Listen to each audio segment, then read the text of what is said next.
साथियों नमस्कार। पटना बिहार से मैं अमिताभ कुमार दास, आईपीएस 94 बैच, और आप देख रहे हैं मेरा अपना यूट्यूब चैनल दास बोले बिंदास। क्योंकि जब बुज़दिलों ने मुंह में दही जमा लिया हो तो दास का बिंदास बोलना जरूरी हो जाता है। साथियों, खबर यह है कि सड़क छाप प्रधानमंत्री अंततः सड़क पर आ ही गए। आज नरेंद्र मोदी पटना में रोड शो कर रहे हैं, यानी सड़क पर घूम रहे हैं। अब ये पूरा वीडियो आखिर तक दिल थाम कर देखिए। साथियों, इधर आपने देखा होगा मोदी जी बार बार दौड़ दौड़ के बिहार आ रहे हैं। जब मोदी जी नहीं आ पाते हैं तो तड़ीपार अमित शाह आ जाते हैं या नड्डा जी आ जाते हैं। और मोदी जी तो इतनी बार बिहार आ रहे हैं कि मुझे लगता है कि कहीं पटना के गोलघर को प्रधानमंत्री आवास न घोषित कर दिया जाए। तो आप में भी ये जानने की इच्छा होगी कि मोदी जी क्यों बिहार आ रहे हैं, जिसको बिहार में कहते कि परख गए हैं। तो इसकी वजह यह है कि बिहार में लोकसभा की 40 सीटें हैं और पिछले चुनाव में यानी 2019 में 39 में से 39 सीटों पर एनडीए का कब्जा हुआ था। सिर्फ किशनगंज की सीट कांग्रेस की झोली में गई थी, बाकी सारी सीटों पर एनडीए का कब्जा था। इस बार जो हालात हैं वो बिल्कुल जुदा हैं। इस बार तो यदि पूरे एनडीए को 40 में 10 सीटें मिल जाए तो खैर बनाइए। तो ये स्थिति कमोबेश पूरे देश में है, कश्मीर से कन्याकुमारी तक है।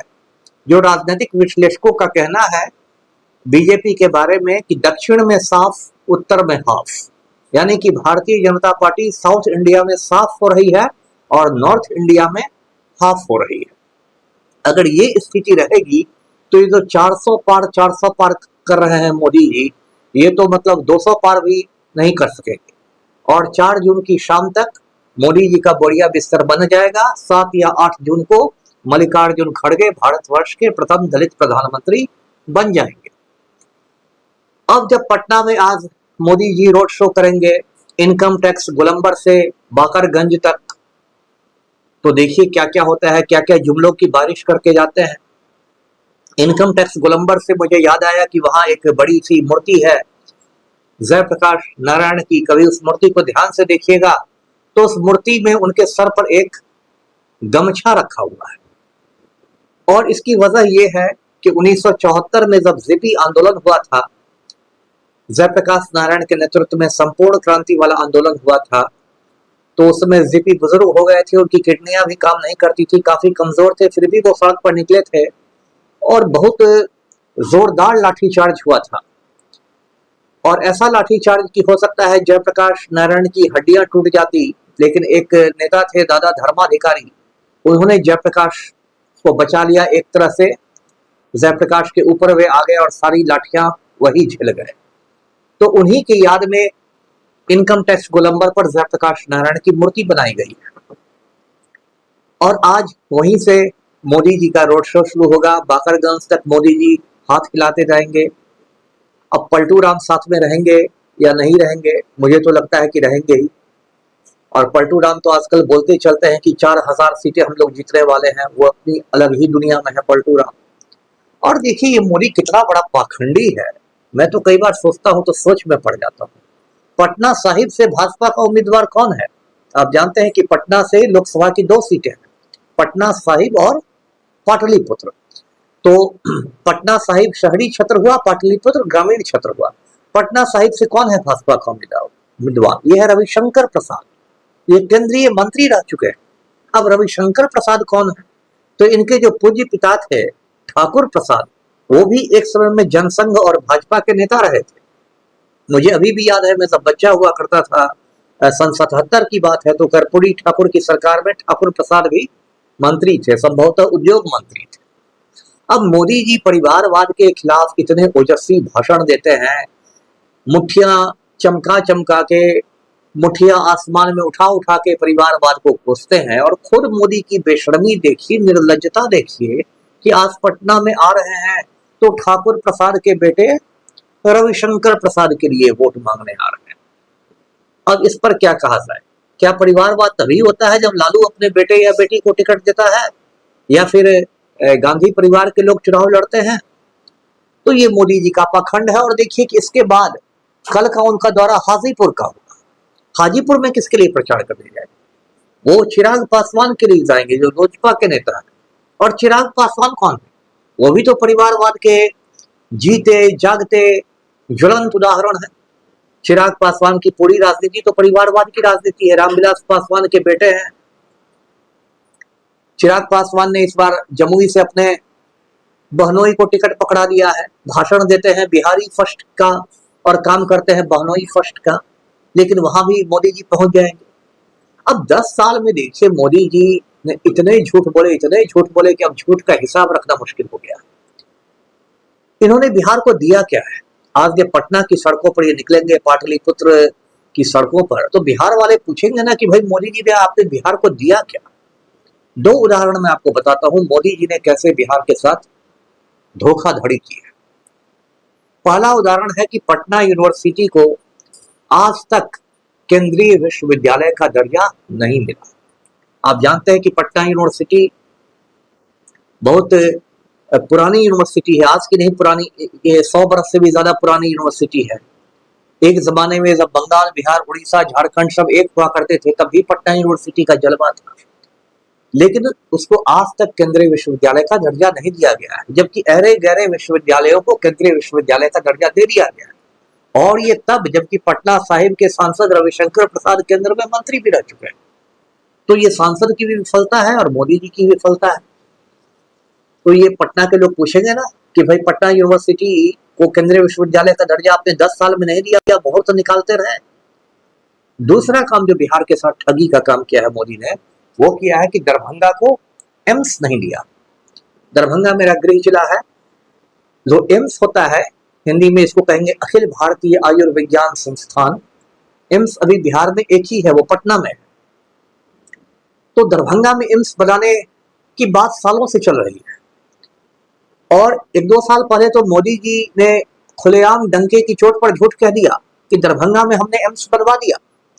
बाद में वीडियो वायरल शुरू हुआ सोशल मीडिया पर कि जो एम्स की बात कर रहे मोदी जी, अभी तो वहां पर जमीन का अधिग्रहण हुआ है और उस जमीन पर पानी लगा हुआ था और पानी में बैठ के दरभंगा के लोग पोठी मछली पकड़ रहे हैं, मांगुर मछली पकड़ रहे हैं और उस जमीन का मतलब एक तरह से सदुपयोग कर रहे हैं, लेकिन एम्स कहीं से नहीं खड़ा हुआ था। तो आपने न पटना यूनिवर्सिटी को केंद्रीय विश्वविद्यालय का दर्जा दिया, न आपने दरभंगा में एम्स बनवाया, और अब 10 साल के बाद चेहरा उठाए चले आ रहे हैं कि एक मौका और दीजिए। कितने मौके मिलेंगे मोदी जी आपको? 10 साल कम नहीं होता है। राजीव गांधी सिर्फ 5 साल के लिए पीएम रहे थे 1984 से 89 तक, और 5 साल में उन्होंने भारत को आईटी सुपर पावर बना दिया था, देश में कंप्यूटर क्रांति ला दी थी। ये बात मैंने इतिहास की पुस्तकों में नहीं पढ़ा है, ये बात मैंने अपनी आंखों से देखा है। जब हम लोग कॉलेज में पढ़ते थे तो कंप्यूटर क्रांति की बात राजीव गांधी करते थे, 21वीं सदी की बात करते थे। उस समय यही भाजपाई लोग उनका मजाक उड़ाते थे। ये अटल बिहारी वाजपेयी एक बार संसद में बैठ के आए थे, बैलगाड़ी पर बैठ के आ गए थे कंप्यूटर का मजाक उड़ाने के लिए कि बैलगाड़ी के देश में कंप्यूटर नहीं चलेगा। लेकिन राजीव गांधी अपने विजन पर डटे रहे और उनकी बदौलत, उनकी विजन की बदौलत आज भारतवर्ष दुनिया के आईटी सुपर पावर में गिना जाता है। तो 10 साल कम नहीं होते हैं मोदी जी। आपने तो 10 साल में जुमलेबाजी की झड़ी लगा दी। आज पटनिया लोग जब सड़कों पर आएंगे आपको देखने के लिए और आप जुमलों की बारिश करेंगे कि बिहार से मेरा पुराना नाता है, मैं तो पैदा होते ही के साथ लिट्टी चोखा मांगने लगा था, तो आपसे लोग पूछेंगे कि भाई जितने आपने जुमले 2014 में दिए थे उसमें आपने कितनों को पूरा किया? मोदी ने कहा था कि 100 दिन में देश का काला धन विदेश से आ जाएगा, तो क्या आ गया? उल्टे 10 साल में बड़े बड़े लुटेरे इस देश को लूट के चले गए। नीरव मोदी 12,000 करोड़ रुपया लूट के भाग गया, विजय माल्या 5,000 करोड़ रुपया लूट के भाग गया, मेहुल चोकसी 800 करोड़ रुपया लूट के भाग गया। तो आ गए क्या देश में काला धन विदेशों से? आपने कहा था कि हर हिंदुस्तानी के खाता में 15-15 लाख रुपए आएंगे, तो क्या 10 साल में आपने दे दिया? क्या जिसके परिवार में 4 सदस्य हैं, क्या उनको आपने 60 लाख रुपए भेज दिए उनके अकाउंट में? अब आपके तड़ीपार गृह मंत्री कहते हैं कि वो तो जुमला था। मोदी जी, आपने कहा था कि हर साल 2 करोड़ युवाओं को नौकरियां मिलेगी, मतलब 10 बरस में 20 करोड़ लोगों को नौकरियां मिलनी चाहिए, और आप तो देश की सारी नौकरियां खा गए। अब तो ये हाल है कि आपने सेना में नियमित बहाली बंद करा दी है, अग्निवीरों की बहाली शुरू की है। कितना बड़ा मजाक है युवाओं के साथ कि अग्निवीर 18 बरस की उम्र में बहाल होंगे और 22 बरस की उम्र में रिटायर कर जाएंगे। ये 22 बरस कोई रिटायर करने की उम्र है? मोदी जी खुद तो सफेद दाढ़ी लेके 75 बरस के होके भी 5 साल और मांग रहे हैं, और जब 80 के हो जाएंगे तो 5 साल और मांगेंगे।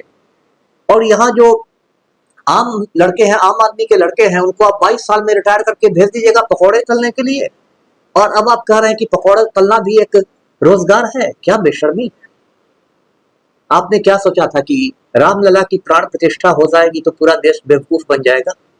आपने कहना शुरू किया कि हम राम को लाए हैं, हम राम को लाए हैं। आप 2 कौड़ी के प्रधानमंत्री हैं, आप राम को लेके आएंगे? राम तो इस देश में आपके पैदा होने के हजारों साल पहले से पूजे जाते रहे। तो ऐसा अहंकार किस बात का कि हम राम को लाए हैं?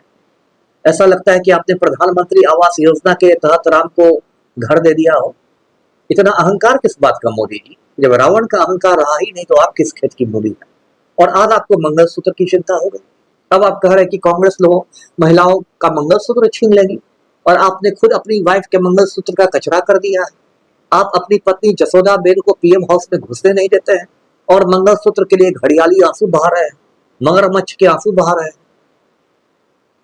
अब आप फिर अपने पुराने हिंदू मुसलमान वाली बातों पर लौट गए, और इतने लोगों को मोदी जी ने आपने जहरीला टीका दिलवाया है कोविशील्ड का, उसका हिसाब कौन देगा? आपने एस्ट्राजेनेका कंपनी से, सीरम इंस्टीट्यूट ऑफ इंडिया से करोड़ों रुपए चुनावी बॉन्ड में लिए, और उसका आपने जहरीला टीका करोड़ों हिंदुस्तानियों को लगा दिया। अब जवान लोग हार्ट अटैक से मर रहे हैं, जवान लोगों को स्ट्रोक हो रहा है, उसका हिसाब मोदी जी कौन देगा? आपने तो सारे सर्टिफिकेट पर अपना चेहरा चिपका दिया था, आपका थोबड़ा सारे सर्टिफिकेट पर था, आपका तेजस्वी मुखमंडल, तो वो तो एक तरह से मौत का फरमान बन गया ना मोदी जी। कितनी बात की जाए आपकी, आपने इस देश की आंतरिक सुरक्षा को तहस नहस कर दिया। गलवान घाटी पर चीन ने कब्जा कर लिया लद्दाख में, वहां बिहार रेजिमेंट तैनात था, बिहार रेजिमेंट के 20 लोगों को मार डाला, 20 जवानों को मार डाला, 20 जवान बिहार रेजिमेंट के शहीद हो गए लद्दाख के गलवान घाटी में। और आप कहते हैं कि ना कोई वहां घुसा है ना घुसा था। इतना बड़ा झूठ आप बोल रहे हैं। और अभी आपने देखा पूरे देश ने, आप जिस प्रज्वल रेवन्ना के लिए वोट मांगने हासन पहुंचे थे कर्नाटक में, वो प्रज्वल रेवन्ना 3000 औरतों के कपड़े उतारकर जर्मनी भाग गया। क्या कर रहा है आपका सीबीआई, क्या कर रहा है आईबी? आपने इतना बड़ा चुनावी बॉन्ड घोटाला किया, अंत में सुप्रीम कोर्ट को हस्तक्षेप करके उस पर रोक लगानी पड़ी। हजारों हजार करोड़ रुपए आपने चुनावी बॉन्ड के माध्यम से घूस में लिया, रिश्वत में लिया। कोई दूसरा देश होता तो अभी आप तिहाड़ जेल में होते। तो इतने सारे जो पाप कर्म किए हैं आपने मोदी जी, उसका हिसाब तो देना पड़ेगा आपको। और अब आप बिहार को कम नहीं समझिए। बिहार का मतलब सिर्फ लिट्टी चोखा नहीं है। बिहार क्रांति की धरती रही है। बिहार ने गांधी जी को महात्मा बनाया था। गांधी जी दक्षिण अफ्रीका से लौट के पहला जो उनका आंदोलन था बिहार की धरती पर हुआ था, चंपारण में हुआ था। बिहार में जब 1974 में जेपी ने शंखनाद किया था तो इंदिरा गांधी की कुर्सी चली गई थी। इसलिए बिहार में आके आप बकैती करेंगे, जुमलेबाजी करेंगे, इससे कोई बिहारी मूर्ख नहीं बनने वाला है। तैयार रहिए, 4 तारीख को शाम को आपको झोला लेके जाना है। कंगना रनौत को कहिए आपके सामान पैक कर देगी। और सड़क पर आ गए, ये अच्छी बात है, क्योंकि ऐसे भी 4 जून के बाद आप सड़क पर चाय बेचते ही दिखिएगा। वीडियो को शेयर करें, लाइक करें और चैनल को सब्सक्राइब कीजिए। धन्यवाद। जय हिंद।